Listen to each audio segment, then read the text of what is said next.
Yo, I'm grateful. I just got back from Puerto Rico and I was looking at the clips that I'm gonna share with you guys in this video, because this trip just made me feel things beyond how nice, beautiful the island of Puerto Rico is. It just made me reflect and made me appreciate, made me want to talk about beautiful things, you know, that a lot of people don't know until they know. I came from a family that was a family, like the type of family where cousins were really cousins, damn near brothers and sisters. Aunts and uncles, they were just an extension of your parents. Your grandmother, man, she was the heart of it all. She was the rock of it all. She was everything to everybody. There's my grandma's. Damn. Ahora Martinez. Adi. It's a wonderful woman. As a mother, you aspire to be a great, amazing grandmother. As a child, you aspire to be, you know, like your parents and even better.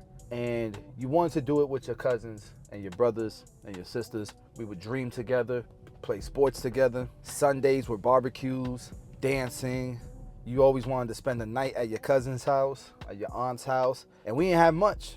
We didn't have nothing. You know, my aunts and uncles, most of them lived in trailer parks, the Latino kind, not the other kind. Projects and income restricted housing and in public housing. Like, I always lived in the nicer house, but we didn't really have the nicest house either, you know. We always lived together. When my family left New York City and came to Florida, my mother and father came first, then my aunts and uncles followed. Next thing you know, my cousins are coming. We've always been strong, amazing family. And some of my biggest, best childhood memories and how I became tough, how this grew, how I learned how to fight was with my older cousins, my older brothers. I was street smart because I leveraged my older cousins and aunts and uncles and my brothers and my sisters. You know, I was always smart enough to know what was wrong and what was right. It was a big part of me becoming the man that I am today. And I'm grateful for that, because when I got into high school, I would say, everything turned around. Everything changed. Drugs became very prominent in my family. And from what I could remember it as a child, it started with car accidents. Aunts being prescribed medicine and getting hooked on it. Before you know it, another aunt, starts giving her some medicine, she gets hooked on it. Before you know it, my cousins, their kids are getting hooked on it. And before you know it, they're doing heavier drugs. And then my grandmother passes away. That was it. It was a wrap. She was the only thing that was holding us together, holding the family together. Or we didn't have that anymore. And I had nobody to look to. My mother had gotten sick, my parents got divorced. Here I am, I'm 19 years old, 18 years old, I'm playing college basketball. I'm trying to live my dreams, but at the same time, I know back home, between the recession, my family falling apart, being broke as hell, like it was a lot to juggle. Plus, my girlfriend at the time, who's now my wife, is back home, and I'm sad, I'm depressed, I'm trying to chase my dreams, but I got so many things. You know, I got so much weight at the ankle holding me down. I'm trying to push through, not just for me, but for everybody. I just remember how important family is and how impactful it was on my life when it wasn't. And then I think about all the children who don't have that these days, who've never had that, who've never tasted it, so they don't know what they don't know. And this is what I could tell you guys, just from my experience of having it and then losing it. Your family, if you care about your kids, you need a family, you need a village. And I'm not saying it's gotta be with cousins, with brothers and all that stuff, but you gotta have something. I believe that we've rebuilt that, and I believe that I'm instilling that in my children on how important it is. And so when I look at these videos in Puerto Rico, I made sure that my sister was there, my brother-in-law, my niece and nephew, and we were having the time of our lives in Puerto Rico. My kids are always gonna remember that. It's definitely molding them. And I want them to be around their aunts, uncles, myself, a lot more. And we have aunts and uncles that ain't even blood. But that's one thing that I think is super important, more than you guys know. And the statistics will tell you that this is the case as well. Kids who grow up without that family, that strong family foundation, they got less of a chance of being successful in life. And so I'm watching these clips, man. I'm thinking about, I've been with my wife 17 years, guys. You know, this year is going to be 18 years with my wife. I'm not stupid. I'll be on social media just like everybody else because I'm still young at the same time. Right? And I just see this movement of women who don't think they need a man, of men who think marriage is a bad deal. And I get both of the arguments, and I see some truth to both of the arguments, especially these times. You know, all it takes is one person in the relationship to not value, to not see more good than bad for a marriage to die. And the reason why I say that is because I truly believe, like many things, like entrepreneurship, like your children, like marriage, the grass is greener when you water it. I truly believe that. You could never find a person that's gonna be your perfect marriage. It's always gonna have to be watered. When one person in that marriage doesn't see it that way, it never had a chance. That marriage to become what marriage can potentially become, it'll never be that. And then you have people who've been married, and every time they've been married, they've never been married with the mindset that the grass gets greener when they water it. And so they give this advice based on those experiences, but they never had a chance anyway. You're teaching to me something that creates a cycle that has to be broken, because there's no good in those teachings. There's no good in teaching society for women to think less in men and how important having men in their child's life is, and how important men are in their lives. Building roads, like, men are important, so are women. And so we're teaching both sides not to need. How do you create an amazing society like the one that was built, that we have the pleasure of benefiting from? How do you continue to grow that and build that if you don't have that strong family structure? You need families to build a great world, a great society. And you need a great society for your future, for your kids and their future, and so on and so forth. Who's talking about all the good, right? Let me talk about it, some of it a little bit. There are things that my wife knows and has experienced about me that I would only feel comfortable with her knowing, with her understanding, with her learning. There's scars here on my body that only my wife should know about and can know about, and that I feel comfortable her knowing about. I know a lot of guys who are in marriages where their wives still don't know about their scars, about their weaknesses, about the things that make them most vulnerable. You never tapped in to that level of vulnerability with your wife, and vice versa, right? You know, you think about people who get sick. A lot of these people live a life where they get sick, some random nurse is gonna be wiping their asses. They can't go home and stay at home. And if they do, it's gonna be some random person there bathing you, showering you. My wife is gonna be the one that's there for me, and vice versa, if that was to ever happen. And the reason why I know this is because we've been watering the grass. I feel comfortable being on the toilet in front of my wife, taking a shit in front of my wife, and vice versa. You know, like, I know that's a little too much information, TMI, I get it. But that's reality. That's what marriage is, man. If you've not been with that person that you feel comfortable doing that, man, you better find it. Because let me tell you something, men. The most important person in my life up until my wife was my mother. And all the things that I feel comfortable doing in front of my mother on a personal level, you know, that's me and my wife now. My mother got sick. She's not here anymore. And I don't have that motherly love that I once had, but I do with my wife. And men, you need that. When I see my wife giving that motherly love to my kids, I feel it. I feel the same feelings, even though it's not for me, it's not to me. I feel those same feelings. It's nostalgic.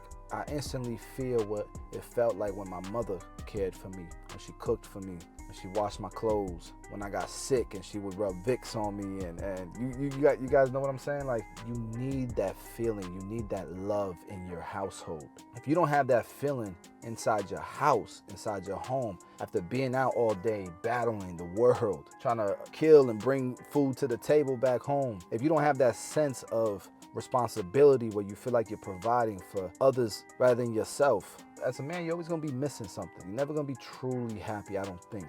I don't believe that. After working all day and chasing your dreams and all these things and partying and having a good time, always coming home being lonely, or to a roommate that don't give a fuck about you. And maybe it's not that they don't care about you, but it's not motherly love. It's not that type of love that your wife would give you.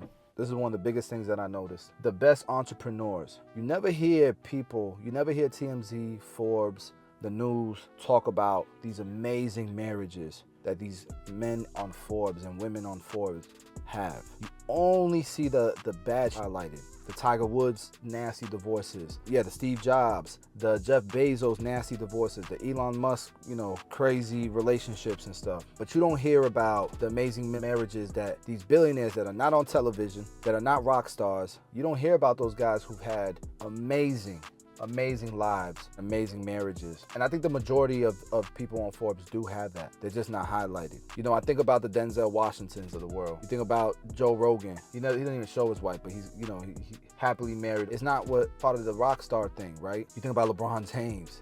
Him and his wife, they don't get enough credit. Have y'all ever noticed that? I don't know. It's just an ugly world that we live in. I just hope, if you're watching this video, I've inspired you to realize you might be missing something if you don't approach building a life with someone the right way. You gotta water the grass. When you're arguing, that's watering the grass. You're making up. You guys will make mistakes, things you don't like about one another. You'll constantly try to improve on it. Man, there's stupid shit like the way I eat that annoys my wife. No, and then it annoys me. We just gotta work on that. Where a lot of people, they don't have that mindset and they just stop liking each other, man, because of little shit adding up. And it's always gonna be a thing you gotta water, right? I was watching a video about this guy on a podcast and he was talking about how I'm very wealthy. I'll never be the same. I'll never be the same. I know that. He was talking about how he can't just getting over this. I truly loved my wife. One day, my wife tells me we're going to bed, and these people are young, probably late 30s. And he says, she said good night to me. She said she wasn't feeling that good. She's just gonna go to bed. She never woke up.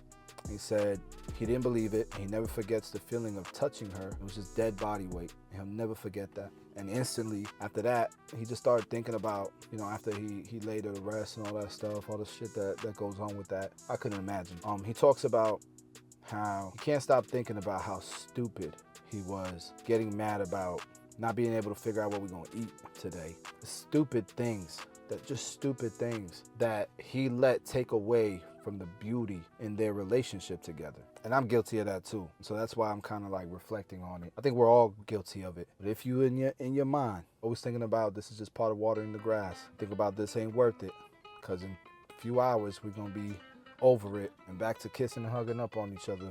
That's how you gotta move. But anyways, man, that's the feeling that I feel when I look at these clips, these memories we're creating together, the family that we're building together, because I want that family again. I want the aunts, uncles, cousins. Right now we do have that, man. We got these people aren't necessarily blood, but they don't know, we don't know a life without each other. The Fonzes, the Dre's, the Danny, the Perez's, like all of our kids are around the same ages and they don't know a life without each other. As far as I'm concerned, they're family. But yeah, man, I don't know why I felt the need to speak on this. And it's these days my YouTube channel is just about giving value. I'm not striving for viral. I'm not striving for 1 million subscribers. I'm striving to give value where in my life I feel it's important. As an entrepreneur, I've made millions of dollars in this industry, not six figures, millions of dollars in this industry. I only share that to you guys to inspire. It's not about bragging whatsoever. My life would have sucked because people don't realize what comes with that. When you're an entrepreneur, not in my bio entrepreneur, like a real entrepreneur, and you're building multi-million-dollar businesses, the last thing you want to do is go home and cook yourself a meal. The last thing you want to do is on your time off, have to do chores and be lonely. And I'm not saying that that's what my wife is for. She does her thing. But I would rather my wife not do that stuff sometimes. I would rather hire somebody to do that stuff because I want to spend weekends with my family on a boat, on an island, at the beach, in the mountains. That's what I want to do. I can't imagine living a whole life, 65, 70 years old, and never experiencing that. And that's what a lot of people, both women and men, are being taught these days is the wave. Like, it's the wave, it's the vibe, it's the life. And the people who want to build a life that I'm so happy, I've been lucky enough, I've been blessed by God or something, like, it's gotta be a blessing from God. It's gotta be like, I'm blessed in that I've been able to experience this and not be that entrepreneur, that millionaire, that guy who doesn't know what he doesn't know and is like proud of this lonely empire he's built. I love being able to give to my loved ones. I love being able to give not just materially, but here to my loved ones. I love being able to inspire and motivate and pour into my nieces, my nephews. I love that. To my children. I love buying my wife jewelry, taking her out to a nice fancy restaurant, showing her off like she a trophy. You know what I mean? Like, I take pride in seeing my wife looking fine as hell. I take pride in all of that, man. I take pride in my son with drip and being smart and getting amazing grades and awards, and my daughter being so beautiful, man, so pretty, and such an amazing personality and so smart. And I take pride in all that. I can't imagine a life without that, man. That would be, if you don't have that, you think you have it, but in reality, you building a life surrounded around acquaintances. Because if you was to get sick, they not gonna go to your house and wipe your ass like I know my wife would, like I know my children would look out for me because they truly love me. You've built a life with people who would leave you, who would disappear the moment you don't bring value to theirs. And that's okay, that's human nature. But just know that's the world you're operating in. Because then maybe you would appreciate your home and what you're building here, the real shit you're building a little bit more. I hope you guys enjoyed all the clips and stuff that I was showing in Puerto Rico. Part of the reason why I wanted to talk about this was because I went to my grandmother's house that we spent summers in. We would go for 3 weeks, 4 weeks as a kid, all the way up until I was a teenager. The last time I went was I was 17 years old or something like that, to my grandmother's house. It was so important. It was so important. I didn't appreciate it back then.